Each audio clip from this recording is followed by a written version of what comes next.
চাঁদপুরে প্রথমবারের মতো শুরু হয়েছে সামুদ্রিক মাছের মেলা। এতে নাম না জানা নানা প্রজাতির সামুদ্রিক মাছের দেখা মিলেছে। এখান থেকে অনেক ক্রেতাই কিনছেন মাছ। মেলা উদ্যোক্তাদের দাবি, সামুদ্রিক মাছ সহজলভ্য করতেই এমন আয়োজন।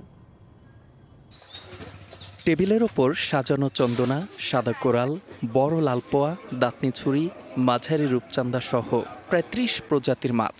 জেলার গুনরাজদি এলাকায় সামুদ্রিক মাছের প্রদর্শনীতে আসছেন অনেকে। কেউ ঘুরে ঘুরে মাছ দেখছেন, কেউ বা তা কিনছেন। শিশু কিশোররাও জানতে পারছে সামুদ্রিক মাছ সম্পর্কে। এছাড়া মেলায় অধিকাংশ মাছ বিক্রি হচ্ছে ২০০ থেকে ৫০০ টাকা কেজি দরে। সমুদ্রের মাছ অনেক গুণে ভিটামিনে সমৃদ্ধ। দামটা যখন চট্টগ্রাম এবং কক্সবাজারের মতোই তেমন বেশি না।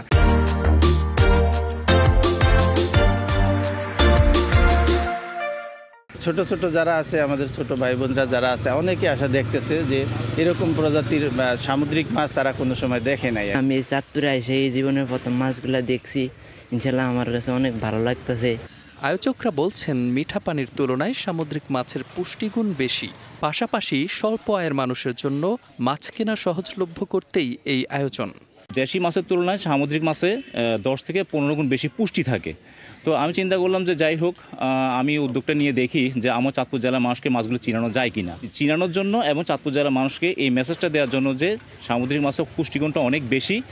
আগামীতে চাঁদপুরে এমন আয়োজন নিয়মিত হবে, এমন প্রত্যাশা অনেকের। DBC news desk.